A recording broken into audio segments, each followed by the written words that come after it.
Hi friends, இன்றைக்கி வந்து அவியல் நம்ம எப்படி செய்யலான்னு பார்க்கலாம். அவியலுக்குனா எல்லா காய்கறியும் தேவைப்படும் அப்படிங்கிறது இல்லை. நம்ம வீட்டில் என்னென்ன காய்கறிகள் இருக்கோ அதை மட்டும் நம்ம வச்சு சூப்பரான அவியல் ரெடி பண்ணிடலாங்க.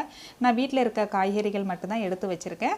அதை வந்து ஃபஸ்ட்டு நீட்டமாக கட் பண்ணி தண்ணியில் போட்டுருங்க. இல்லைனா வாழைக்காவும் கத்திரிக்காவும் கருப்படிச்சுன்னு ஃபஸ்ட்டு தண்ணியில் போட்டுக்கணும். அதுக்கப்புறம் வந்து அவியல் செய்ய வேண்டிய பாத்திரத்தில் நம்ம எடுத்து வச்சுருக்கிற காய்கறிகளை அதில் போட்டு அதை முங்குற அளவுக்கு தண்ணி ஊற்றிக்கோங்க. அதிகமான தண்ணி ஊற்றக்கூடாது.